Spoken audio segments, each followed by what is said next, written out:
Ecuador y Reino Unido crean comisión para analizar caso Assange. Diario Hoy debe rectificar información fuera de contexto sobre declaración del presidente Correa. Todo listo para la cumbre de un periodismo responsable. No a la impunidad por el caso 30S, advierte el secretario nacional de la presidencia. La inmediatez y la veracidad se juntan. Si usted quiere estar al tanto del quehacer noticioso,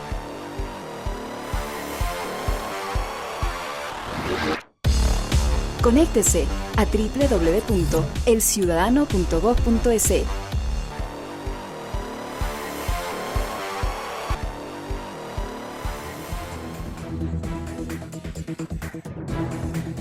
Saludos cordiales a las amigas y amigos que siguen el informativo El Ciudadano al Día para conocer cómo avanza la patria. Un saludo especial a los ecuatorianos que residen en el exterior.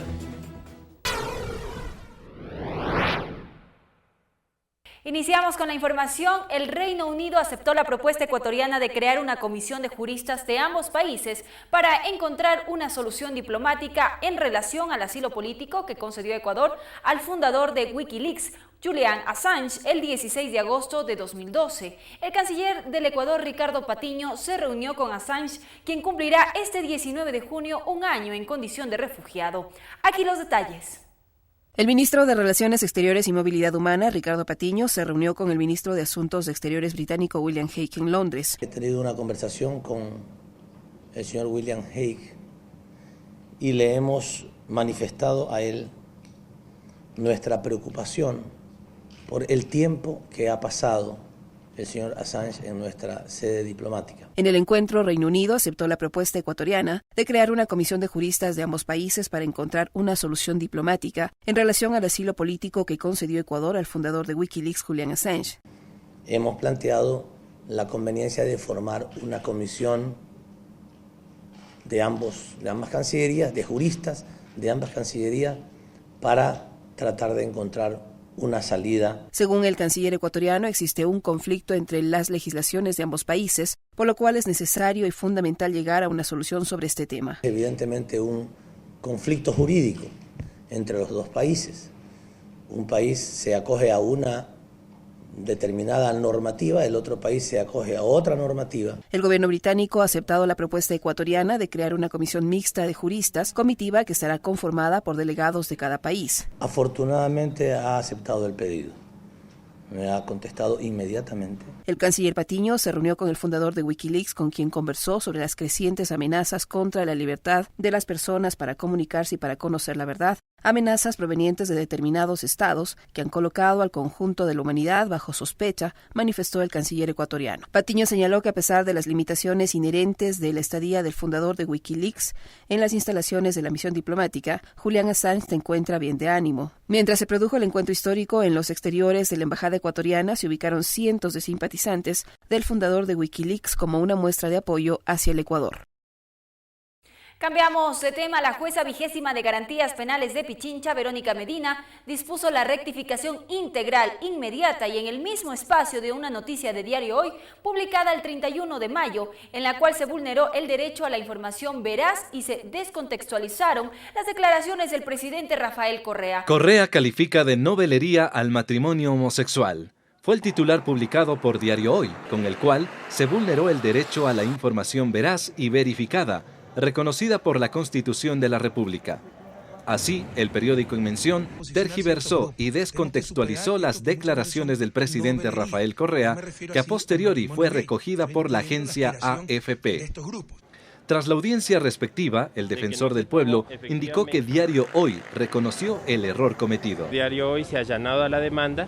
Entendemos con esto que ha habido un reconocimiento jurídico del error cometido y esperamos, por lo tanto, en base al allanamiento, que haga la rectificación correspondiente. Por su parte, la abogada del Diario Hoy manifestó que el medio se allana totalmente a la acción de protección de la Defensoría Pública y que Diario Hoy rectificará la información difundida tal como lo ha dispuesto la jueza. La rectificación y las disculpas deberán realizarse inmediatamente, aunque la notificación tarde en llegar a los casilleros judiciales. La nueva Ley Orgánica de Comunicación y los beneficios al sector cultural fue analizada por el ministro de Cultura y Patrimonio, Francisco Velasco. Varios artículos de la nueva Ley de Comunicación establecen, entre otros asuntos, que los canales nacionales, radiodifusoras o medios de comunicación en general deberán destinar un porcentaje representativo para la difusión de la producción nacional. Esta medida, como reforma nacional, transformará las parrillas de programación, tanto radiofónica como televisiva. Todos los músicos nacionales tienen ahora un lugar, tienen ahora un desafío. La perspectiva de la producción nacional independiente es un salto extraordinario el que ha puesto esta ley. Otro de los cambios significativos que contiene esta ley es la prohibición de la importación de piezas publicitarias fuera del país realizadas por empresas extranjeras. Existe la oferta necesaria de talento y de capacidad instalada para atender esos 12 largometrajes. Respecto al área musical y radiofónica, artistas y gestores culturales de grupos minoritarios ven estas regulaciones como beneficiosas para los colectivos. Hay un campo en el cual se hará una aplicación democrática del espectro radioeléctrico para que la música que se hace en este país tenga una posibilidad de ampliarse y de difundirse de una forma masiva, de una forma más amplia. En el momento en que la ley entre en vigencia, significará además un avance sustancial en la programación nacional, propenderá al nacimiento y destape de nuevos artistas y talentos nacionales. Este 19 y 20 de junio se inicia en Guayaquil la Cumbre para un Periodismo Responsable en los Nuevos Tiempos, CUPRE. Óscar Peñafiel, vocero y penalista del evento, dijo que el mismo marca un hito trascendental en la historia periodística del país. En el encuentro habrá 26 voces expertas en comunicación social que abordarán temas como periodismo y cambio social, responsabilidad social del periodismo, medios y construcción de la democracia, medios y las emergencias de las nuevas tecnologías de la comunicación. La CUPRE, esta primera cumbre para un periodismo responsable en los nuevos tiempos, marca un hito trascendental en la historia periodística del Ecuador y de América Latina, porque nos sienta a debatir sobre la práctica de un periodismo responsable. La idea de la cumbre es crear ese espacio para justamente debatir sobre eso, expresar cuál es el punto de vista. Por eso los invitados que vienen a expresar su punto de vista sobre el tema.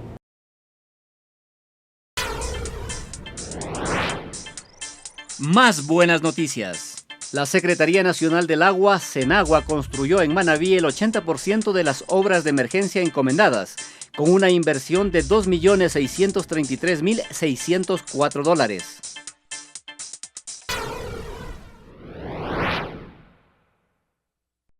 Jordi Lynch Zacoto es un niño que decidió escribir una carta al presidente de la República, Rafael Correa, por su preocupación de la programación nociva que presenta la televisión ecuatoriana.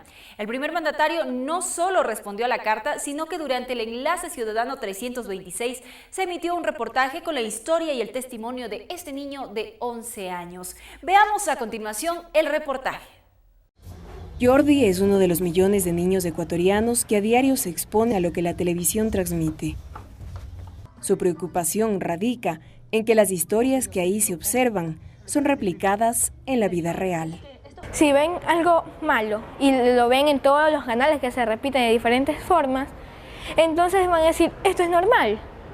Entonces lo van a querer repetir. Por eso Jordi, de 11 años, decidió apagar la televisión y escribir una carta. Y le envió la carta al presidente para informarle la programación que estaban dando en los canales de televisión, porque estaban influyendo mucho en el comportamiento de los niños que yo conocía. La carta fue recibida en Carondelet el 9 de mayo de 2013. Allí, Jordi cuestiona programas como La Viuda de la Mafia, El Capo, Rosario Tijeras, La Prepago, entre otros. Él aspira a que desde el gobierno se tomen acciones para evitar que programas de violencia, narcotráfico y sicariato se sigan transmitiendo. Si dan cosas buenas, una programación sana, y los niños van a ver en todos los canales, los jóvenes, todas las personas ven, van a querer imitar después lo bueno, porque deberían ir sacando esas cosas malas y poner cosas buenas. Jordi estaba seguro que desde la presidencia se iba a dar una respuesta a su carta. Jordi llama a los niños a ejercer prácticas que fortalezcan su formación. La música, por ejemplo, es para él un elemento de vital importancia para su desarrollo intelectual.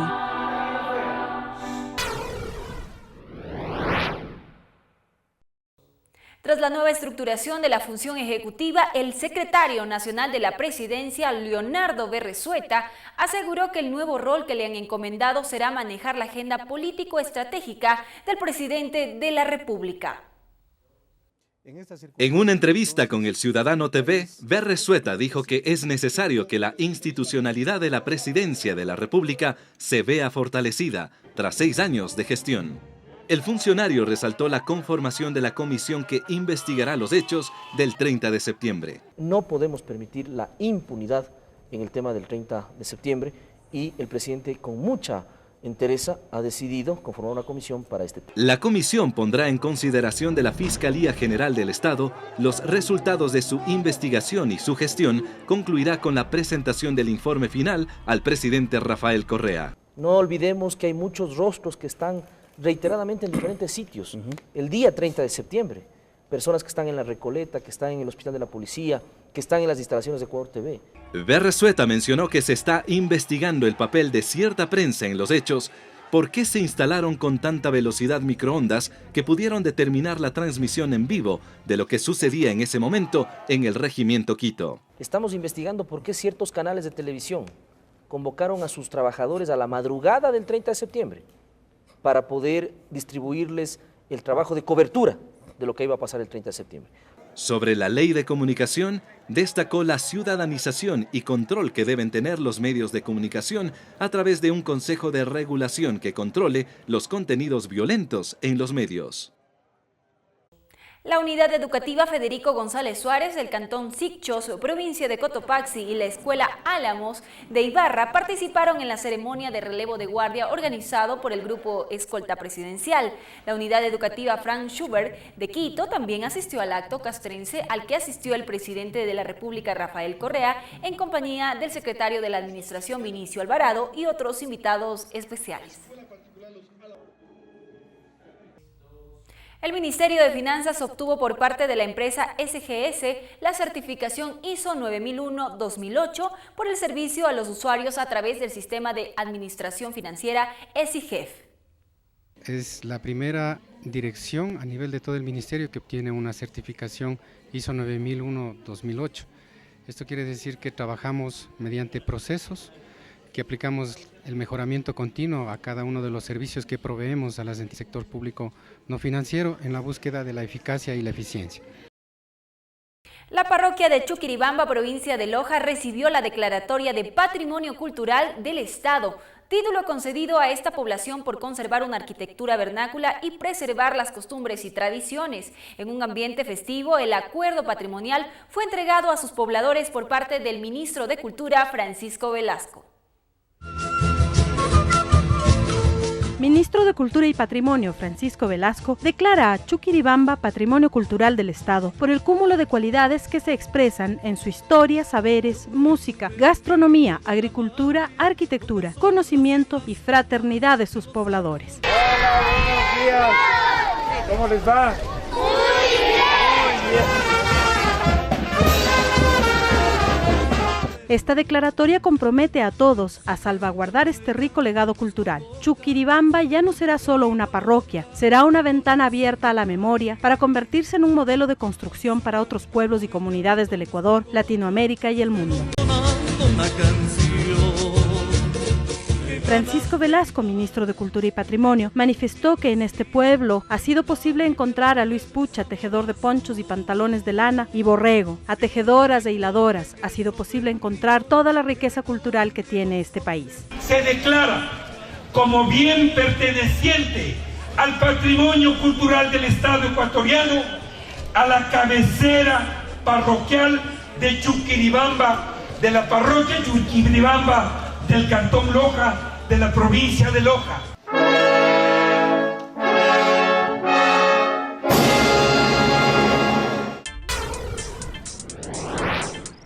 Más buenas noticias. Un total de 1.376 médicos se han beneficiado con becas para estudios de posgrado en especializaciones prioritarias para el Sistema Nacional de Salud.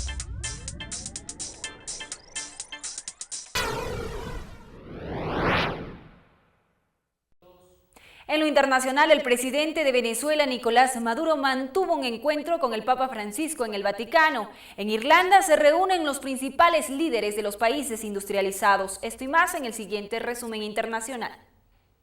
El presidente de Venezuela, Nicolás Maduro, se reunió con el Papa Francisco en el Vaticano, donde abordaron temas como la pobreza, la lucha contra la criminalidad y el narcotráfico. Maduro le obsequió al pontífice una escultura de José Gregorio Hernández, médico venezolano, conocido por su compromiso con los pobres y cuya canonización está en proceso después de la petición del mandatario venezolano. Líderes de los principales países industrializados se reunieron en Irlanda del Norte para la cumbre del G8. En el evento se plantea tratar asuntos de orden mundial y además se revelaron sospechas de filtración de información por parte de espías ingleses. El presidente electo de Irán, Hassan Rouhani, se comprometió a mantener una política de transparencia en materia nuclear y se pronunció a favor de sostener relaciones más constructivas con el resto del mundo. Dijo también que el tema económico del país será prioridad para su gobierno. En Argentina, en el marco del Plan Nacional Más Cerca, el gobierno nacional invirtió $186 millones para obras de infraestructura en municipios de ese país. Llegamos al final del informativo. Como de costumbre, les dejamos con el entrevistado del día. En esta ocasión, nuestro invitado es el secretario de la Administración Pública, Vinicio Alvarado. De mi parte, me despido y los espero en la próxima edición del Ciudadano al Día.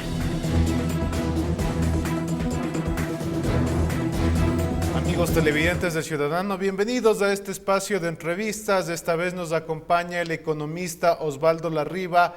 Él es presidente de la Comisión de Régimen Económico y Tributario de la Asamblea Nacional, con quien vamos a conversar los siguientes minutos respecto a los temas que se han sucedido, que se han registrado la última semana en lo que se refiere a la ley reformatoria de la ley de minería. Bienvenido, economista, y consultarle qué es lo que estipula la ley en este sentido de las regalías entre el Estado y las empresas mineras. Está claro que Kinross, o la salida de Kinross, deja ver que la ley no estaba hecha para favorecer a las grandes empresas. Pero ¿qué otros elementos nos pueden advertir ese presupuesto, esa idea que ha venido posicionando el Gobierno Nacional y el Legislativo? Bueno, realmente insisto en que la ley, este proyecto de reformas, no fueron orientadas en su mayoría de artículos para favorecer o para señalar las pautas de acción de la gran minería, sino más bien para favorecer la actividad minera de los pequeños y de los artesanos dedicados a esta actividad, que es una actividad dura, sacrificada. Nosotros, en el proceso de socialización de este proyecto de reformas, visitamos 3 provincias, las provincias de Azuay, de Zamora Chinchipe y la provincia del Oro. Estuvimos 2 días en esas provincias visitando a los sectores mineros y también conversando con los mineros. La única forma de hacer una ley o mejorar una ley es hablando con los actores de tal o cual actividad. A veces pensamos que nuestro criterio sirve bastante y es suficiente como para dictar una ley o para reformar una ley. En esta ocasión, realmente nuestras visitas sirvieron para recibir en el sitio, en la zona de la actividad minera, criterios que fueron muy útiles para mejorar este proyecto de reformas.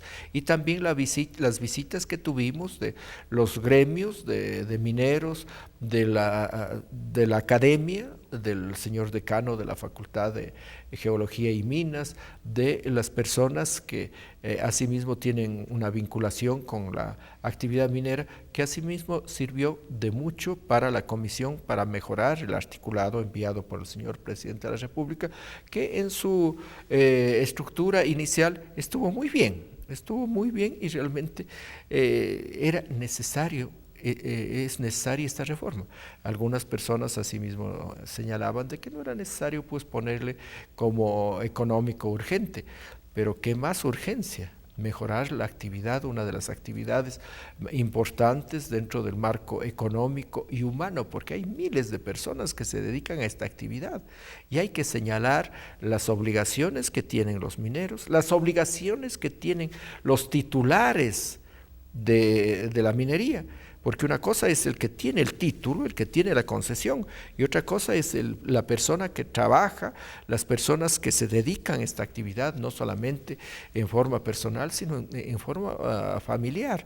Entonces, esto fue muy importante en la discusión que se hizo pues, en el seno de la Comisión del Régimen Económico y Tributario. Economista, ¿en cuánto quedan las regalías? ¿Cuáles son los porcentajes de las regalías para el Estado y para las regalías? Pues están señaladas en la ley actual, ¿no? Vigente, es del 3% para la pequeña minería, el 4%, esto sí es una creación de esta nueva categoría, el 4% para la mediana minería y el 5% mínimo para la gran minería. Antes se señalaba un piso, el 5%, y no se señalaba un techo para la gran minería. Ahora con estas reformas se señala el 5% de regalías y el 8% máximo en la explotación del oro, del cobre y de la plata. Pero más allá de la cantidad que significa para el Estado, lo importante o lo más importante, todo es importante, lo más importante es de que de estas regalías, de estos ingresos que tiene el Estado, el 60% irán a los sectores en donde se desarrolla la actividad. Incluso por anticipado, el Ministerio Sectorial, a través de Ecuador Estratégico, está entregando ya recursos para mejorar las condiciones de vida de los sectores en donde se realiza la actividad minera. Sectores deprimidos, evidentemente, que necesitan pues servicios básicos, que necesitan mejores condiciones de vida en los sectores, no solamente en la cuestión de agua potable, alcantarillado, sino también en el tema educativo, de capacitación. Eso se va a permitir pues ya con la ratificación en las reformas de que el 60% irá para ser administrado por los municipios y las juntas parroquiales. Pero lo que asimismo se aclaró de que este porcentaje no va a servir para hacer obras en el cantón, sino para hacer obras en los sectores en donde se realiza la actividad. Porque esta disposición está vigente. Pero ¿para qué ha servido en muchas ocasiones estos recursos? Para hacer, digamos, veredas, para hacer mejorar las calzadas de las calles de la cabecera cantonal o parroquial de tal o cual sector minero. Y eso pues queda claramente definido de que será para los servicios básicos, sobre todo en los sectores en donde se realiza la actividad minera. Entonces, estas regalías que por constitución, los ingresos que tiene el Estado, de acuerdo a la Constitución, pues serán en por lo menos el 50%. Ahora pues hay ingresos del 52%, no solamente en actividad minera, sino en actividad petrolera. Si comparamos y analizamos lo que pasaba hace años, veremos que ahora sí el Estado tiene una participación por la explotación de los recursos naturales en nuestro país. Es decir, que quedaría 52% para el Estado, 58% para la empresa por lo menos, es decir, digamos, sumando todos los ingresos que tiene el Estado, digamos, en regalías, en impuesto a la renta, en el IVA, en fin, en todos los ingresos, no pueden ser estos menores a los que recibe la empresa que explota el mineral o que explota el petróleo, ¿no? Entonces, en eso sí ya es una disposición constitucional por decisión de este régimen, de que preside Rafael Correa, de que la mayor parte de estos ingresos, de los rendimientos que se obtengan por la explotación de los minerales o del petróleo aquí en el país, no pueden ser inferiores a los que recibe la empresa que explota los mismos. De ese 50 o 52% que recibirá el Estado, ¿cuánto irá a las comunidades en donde se van a ejecutar los proyectos mineros? Es el 60%. Es el 60%. Asimismo se discutió largamente en el seno de la comisión, pero se respetó la decisión, el pedido del señor presidente de la República de que sea el 60% en la proporción, repito, que está vigente ya, el 60% para los sectores en donde se desarrolla la actividad. Hay sectores de la oposición que han levantado su voz, han dicho que en este tema de la minería hay una reforma que asusta o que ahuyenta la inversión extranjera. Le pregunto, economista, ¿Las reformas a la ley minera asustan o atraen la inversión extranjera? Bueno, para aquellas empresas que no quieren cumplir con la disposición constitucional o la disposición legal en este país, asustan, ¿no? Enseñados están algunas empresas de tener rendimientos elevados, ¿no? Y aquí en el mismo Ecuador, hasta hace pocos años tenían un rendimiento que sobrepasaba el 80% y muy poco quedaba para el Estado, sobre todo en la actividad petrolera. Sin embargo, ahora pues, repito, no puede el Estado tener menos ganancias por la explotación minera y petrolera, menos ganancias que el empresario. Es decir, los recursos son nuestros, los recursos son del país, los recursos son de los ecuatorianos y por lo menos deben servir en un porcentaje que no puede ser inferior al que gana el empresario por tener los recursos y venir a invertir en el Ecuador. ¿Qué se estipuló en la ley reformatoria para controlar la minería ilegal?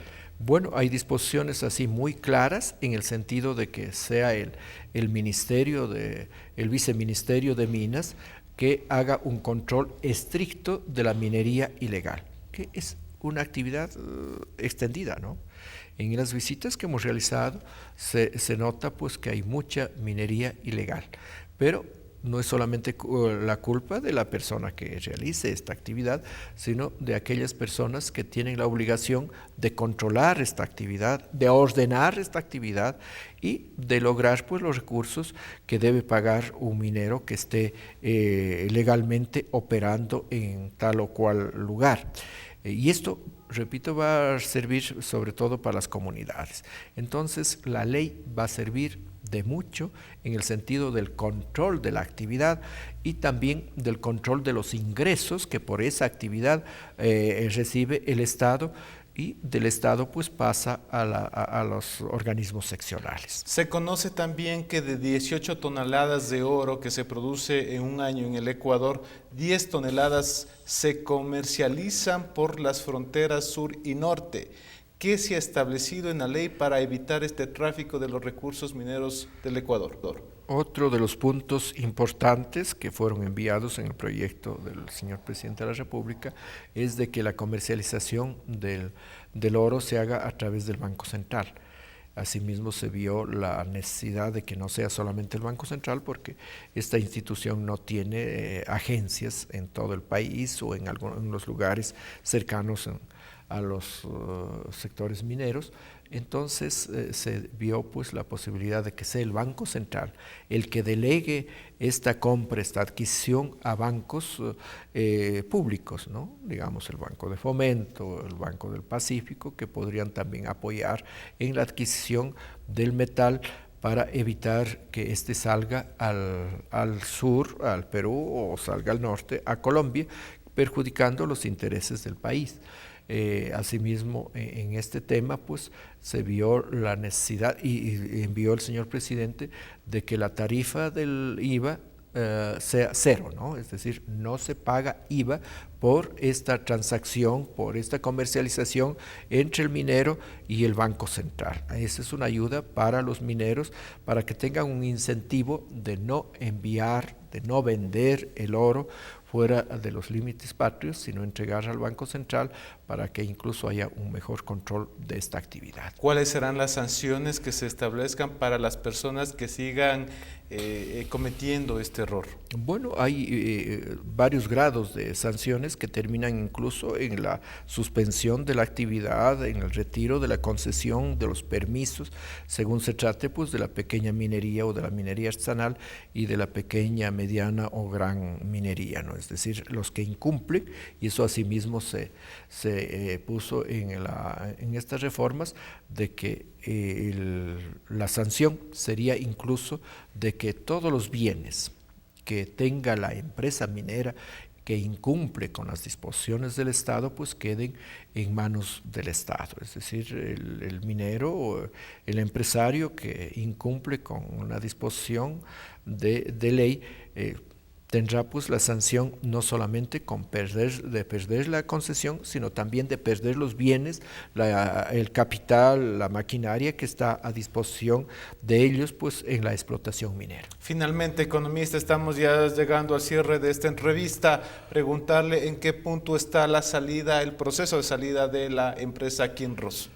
Bueno, esto se conoce a través de la prensa y hemos conversado con los funcionarios del Estado de que ya están tramitando. Ha habido la manifestación de los representantes de esta empresa de que van a dejar el país, de que no les interesa en ese aspecto pues continuar con la explotación, con el proceso de la contratación, el proceso que comenzó con la exploración en la zona de Zamora Chinchipe.